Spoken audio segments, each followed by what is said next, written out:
c'est pas juste, bah voilà, tenez les ressources pour obtenir Calliope. Non, ça va plus loin que ça, devenir Calliope et le rester.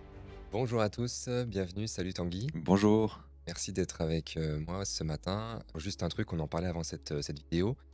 Faut bien comprendre que déjà, donc Certifopac, hein, nous sommes un OEC, Mmh. un organisme d'évaluation de la conformité, et que nous ne sommes pas ici pour conseiller, pour former sur le dispositif Calliope, que ce n'est pas notre rôle, ce n'est pas Tout notre, à fait. notre activité. Mmh. Nous sommes là en tant qu'organisme certificateur et nous informons sur le dispositif. Hein, ça, c'est déjà, je pense, un rappel assez important à faire. Le cadre de cette vidéo, on va parler des ressources, justement, des ressources qui sont accessibles, qui sont diffusées par Certifopac dans le cadre de la certification Calliope. Donc toutes ces ressources, comme tu le précises, n'ont pas un objectif de consultance, d'aide ou autre. On est uniquement dans de l'explication de textes plutôt cadrant toute la démarche de certification Calliope. Les questions auxquelles on va répondre, c'est au final, ces ressources, qu'est-ce qu'on va retrouver comme ressources et où sont-elles? Donc quand tu parles de ressources, en fait, c'est de la documentation, quoi. C'est des fichiers PDF, Principalement, des alors, docs. documentation plutôt généraliste qu'on retrouvera autant chez Certifopac que chez un autre Ouais. certificateur, parce qu'on va avoir le même cadre réglementaire pour tout le monde. Alors ça, c'est important ce que tu dis, c'est qu'en fait, au final, sans parler déjà d'une ressource pédagogique, enfin, ou d'une ressource au sens large, il y a déjà en fait un fondement réglementaire. Ouais, tout C'est à ça. fait, tout à fait. Un fondement, alors qu'on va venir appeler le programme de certification. Alors on va y revenir un petit peu plus tard. On va avoir aussi des documents spécifiques à chaque organisme certificateur. Donc là, on va parler plutôt procédure de certification, conditions contractuelles, puisque chaque certificateur a sa propre façon de fonctionner. Et c'est très important de pouvoir l'expliquer à ses potentiels clients. Et puis ensuite, on aura tous les éventuels outils mis à disposition. Dans notre cas, on a notre fameux outil Apollo, Mhm. qui est notre application d'audit. Donc, Alors, tu parlais du programme de certification. oui, Les textes encadrant Calliope, donc voilà, qui vont présenter vraiment toute la démarche avec le cycle de certification, les modalités, les prérequis pour entamer la démarche. Quels sont-ils? Par où ça commence au final? là où ça va être, où c'est gravé dans le marbre, ces fameux textes du programme de certification. Alors, je me permets, en fait, je ressors, c'est dans des documents du COFRAC, c'est dans ce qu'on appelle un document qui s'appelle la nomenclature des domaines d'accréditation Mhm. pour la certification de produits, de processus Oula. et de services. Ouais. Alors, on rappelle, certification Calliope, c'est une certification de processus. Donc, forcément, dans ce document-là, on a le comité français d'accréditation qui va avoir une liste de certifications dont Calliope est inscrit. Et on aura la liste des documents afférents qui va constituer le socle du programme de certification. Ça nous Donc, concerne nous. C'est en fait, voilà. c'est nous tous les documents que l'on doit intégrer dans nos dispositions contractuelles Et pour qui seront, certifier. au final, qui seront applicables pour obtenir la certification Calliope. Dans d'autres vidéos, on expliquait que Certifopac, c'est un organisme qui est accrédité. Donc accrédité selon une norme qui est la ISO 17065, en l'occurrence dans notre situation pour délivrer la certification Calliope. Dans cette norme, on a vraiment la définition du programme de certification qui va venir expliquer. Alors, un programme de certification, c'est un système de certification spécifique pour des produits déterminés. Alors ici, des processus déterminés, processus formation pour la certification Calliope, auxquels s'appliquent les mêmes exigences spécifiées des règles et des procédures spécifiques. Donc une petite note qui va même venir dire le programme stipule les règles, les procédures et la gestion de la mise en œuvre de la certification de produits, processus et services. Voilà. Donc là en fait c'est très clair, c'est que tout ce programme, en gros c'est la conduite à tenir pour être certifié. Je le grossiérise, hein, vraiment dans les grandes lignes. Donc ce qui est intéressant, pourquoi on parle de tout ça, c'est parce que forcément tous ces documents du programme, alors là je vais en parler. Alors, on a des décrets du 6 juin 2019 relatifs à la qualité des actions de la formation professionnelle, relatifs au référentiel national sur la qualité des actions, concourant au développement des compétences. Donc les fameux indicateurs du référentiel, à la base, ils viennent de ce décret-là, par exemple. On va avoir un arrêté relatif aux modalités d'audit associées au référentiel national. C'est par exemple dans ce document qu'on va dire ah bah tiens, quand il y a quelqu'un qui demande, un organisme qui demande un audit initial, il doit avoir, dès la signature ou la validation du contrat, il doit avoir une date d'audit sous 30 jours. Voilà, c'est Mais ce alors, genre d'exigence qu'on va. ça a l'air super complexe. Moi, si par exemple je suis un nouvel organisme que je démarre Calliope, est-ce que je dois aller lire tous les documents qui sont dans le programme, ou alors est-ce que le contrat se suffit à lui-même avec l'organisme certificateur en fonction de l'info qu'il nous délivre? je peux lui faire confiance. Je peux dire, Alors, ok, bon bah moi, il me vend une journée d'audit, c'est dans le cadre réglementaire, je vais pas aller lire le décret, l'arrêter, le truc, parce que ça paraît très compliqué là, ce que tu es en train de... alors, c'est très dense, forcément. Je dirais que le rôle du certificateur, c'est aussi d'apporter de la clarté dans cette démarche, notamment en communiquant sa procédure de certification individuelle, en disant bon bah voilà, si vous venez chez nous, voici comment ça va se passer. Et le certificateur, il a cette responsabilité de respecter tout ce cadre réglementaire. Mais ce cadre réglementaire va quand même s'appliquer aux demandeurs. Il y a des éléments de la réglementation auxquels ils ne pourront pas y échapper. Je vous prends un exemple, c'est écrit noir sur blanc dans les arrêtés. Bon bah voilà, s'il y a une non-conformité majeure, par exemple, au cours d'un audit, il y a 3 mois pour traiter la non-conformité. Pareil, hein, là je fais des gros raccourcis, je parle pas plan d'action, tout ça, mais en gros il y a un délai, 3 mois, il faut que ça soit levé. Là, si l'organisme n'est pas d'accord avec nous, il dit ah bah non, moi je veux 4 mois. Ah oui mais monsieur, là il y a un arrêté, c'est comme ça. Ok, Voilà. ok. Vous ne pouvez pas aller à Alors, l'encontre. tous ces documents, parce que là, c'est assez technique. Ils sont disponibles où? Est-ce que Certifopac communique dessus? Est-ce qu'on Voilà. peut les Tout à retrouver fait. sur notre site web? Forcément, il y a une densité de documentation, il y a une densité d'informations, et quand on n'est pas forcément du milieu, qu'on n'a pas toutes ces connaissances techniques, on n'a pas non plus l'aisance pour lire bah, voilà, une multitude de textes réglementaires, on a créé une page sur notre site web qui s'appelle bah, tout simplement Programme de certification Calliope. On va faire référence aux textes sources, voilà, qui apportent ce cadre-là, et à tous les textes du programme de certification.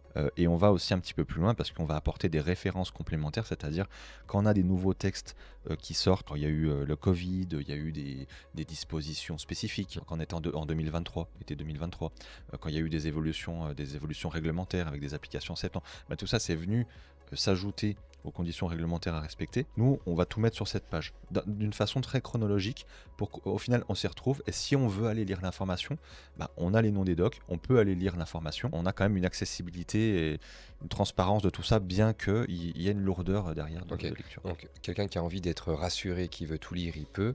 Ouais. Bon, celui qui est plus autonome, autodidacte, voilà, qui fait confiance à son certificateur, à Certifopac, qui signe son contrat et qui se lance dans la démarche, je dirais le process quotidien se suffit à lui-même, dans le sens où de toute façon le process respecte la réglementation. Je pense que c'est quand même important ça de le dire, parce que ça fait tout de suite peur de dire oh là là, attendez, Oui, il y a des oui. arrêtés, des décrets, des docs, des machins, des trucs. Oui, on s'appuie dessus pour créer notre relation contractuelle.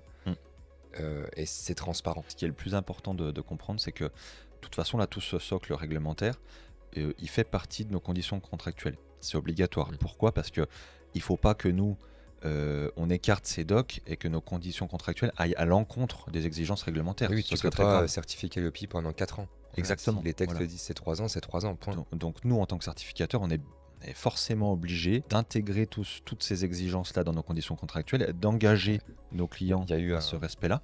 De ces documents de base, donc de la réglementation, viennent s'associer des documents qui sont spécifiques à Certifopac. Oui.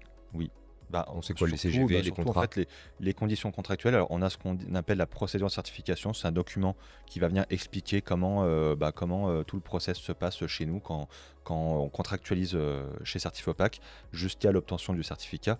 Et en fait, même tout au long du cycle de certification, au final, comment le certificat y vit, sous quelles règles, qu'on sache vraiment sur plusieurs années, parce qu'un contrat de certification, c'est forcément là, on part sur plusieurs années, et il peut y avoir pas mal de choses qui se produisent. Il n'y a pas juste 2 audits. Voilà, il y a plein de petites particularités. Donc tout ça, on l'explique dans le programme dans la procédure de certification. Après, on va avoir les CGV éventuellement. Alors les CGV, c'est un peu comme tout le monde. C'est souvent quand on signe un contrat, on va pas forcément aller lire les petites lignes. C'est quand même intéressant d'en prendre connaissance. L'idée, c'est de ne pas avoir de surprise au cours de cycle et de se dire ah bah tiens, mais ça c'était une exigence contractuelle, j'ai pas vu en signant, et puis là je me rends compte que j'ai une obligation à respecter là-dessus. Donc ça c'est quand même intéressant, mais j'ai envie de dire c'est pas que propre chez nous, c'est partout quoi. Quand on signe un contrat dans la vie, faut quand même lire un petit peu les termes. Donc là, on est plutôt sur les ressources documentaires. Mm. Qui sont accessibles en ligne, hein, sur le site certifopac.fr. Et on a aussi bien sûr des ressources plutôt techniques, des outils. On a une page du site d'ailleurs qui permet de calculer la durée d'audit réglementaire. Là, si vous tapez durée d'audit, vous avez un petit générateur où vous avez 2-3 variables et en fonction de votre variable, donc de votre chiffre d'affaires, de la catégorie d'audit, que ce soit formation, apprentissage ou autre, Ouais. ça vous calcule la durée. En fait, peu importe ma typologie d'organisme, cette page, elles peuvent déjà venir m'apporter une réponse Voilà, sur j'ai pas envie combien de temps ça va ouais, durer. si j'ai pas envie d'aller lire l'arrêté ou le décret truc-muche avec le tableau de la durée que je sais pas réglementaire, forcément quel texte c'est Voilà. ou dans quel article. on met ça donc à disposition sur le site web. Autre chose aussi, parce que ça c'est vraiment le nerf de la guerre, quand on se prépare, quand on se lance sur la certification Calliope, on veut très vite accéder aux indicateurs applicables à sa situation, aux exigences qualité, tout de suite un peu prendre peur. Parce que donc vous avez un socle avec un référentiel qualité, avec tous les 32 indicateurs. Et puis là tout de suite, la première question c'est est-ce que les 32 indicateurs s'appliquent à ma situation? Alors très souvent c'est pas le cas. Oui, et puis ça, c'est des grosses questions, quoi. C'est quand on arrive, on voit tout le guide, on se dit, oh, purée, On prend peur. qu'est-ce qui se On passe, prend quoi. peur, on dit oh là là, mais par où commencer? Voilà. Et donc on a fait tout un travail déjà d'affichage des indicateurs applicables à votre situation donc sur le site web. Donc sur le site web, vous avez donc toutes les infos dans la page référentielle pour savoir si les indicateurs sont applicables ou pas. Et puis surtout, et ça c'est le plus important, c'est que notre application Apollo, l'appli d'audit au final, qui est utilisée par nos auditeurs et par nos certificateurs, va vous permettre, via un système de questions préliminaires, d'afficher ou pas les indicateurs applicables et à l'intérieur de chaque indicateur, les points précis qui vont vous concerner en fonction de ce que vous faites. Donc, formation à distance, donc c'est plutôt, formation plutôt rassurant, quoi. Ça permet d'aborder les choses plutôt sereinement. Ça permet d'aborder les choses sereinement et surtout de façon à jour. C'est-à-dire que là, on est en version 9 sur le guide de lecture. Les infos, les exigences, elles sont à jour par rapport à cette version. Il n'y a pas besoin d'aller lire la version 8, la version 7, la version 6, parce que des fois, si vous tapez sur Google référentiel qualité, vous allez tomber sur des vieux articles qui ont été faits des fois il y a peut-être plus d'un an. Et plus d'un an sur Calliope, il faut faire super attention. Ça veut forcément dire que c'est pas à jour et qu'il y a peut-être des choses qui ne sont pas conformes par rapport à ce qui se fait à date. Si je récapitule sur ce que tu dis, parce qu'on a commencé la vidéo avec un aspect plutôt très théorique de la chose vis-à-vis des exigences Calliope, mais pour l'organisme qui souhaite se faire auditer, la façon la plus concrète, quand il va naviguer sur le site, ça va être justement toutes ces petites pages qui ont été créées pour simplifier et clarifier la compréhension de cette lourdeur réglementaire, avec dans un premier temps tout ce qui est durée, voilà, compréhension de la durée, et puis en enchaînant, compréhension de ce qui me concerne vraiment dans le référentiel. On a pris tous les textes et on s'est dit voilà comment les rendre lisibles par un néophyte, par quelqu'un qui ne sait pas lire un texte de loi. Enfin, pour faire en sorte que le savoir se transmette et pas de dire c'est le certificateur qui détient toutes les infos et puis hop, signe en bas du contrat et puis t'inquiète, on t'expliquera après. Non, c'est pas ça. Quand on arrivait sur ce marché de la certification Calliope, il y avait très très peu d'infos sur la démarche de certification, sur le processus et autres. Et donc on a vraiment tout décortiqué.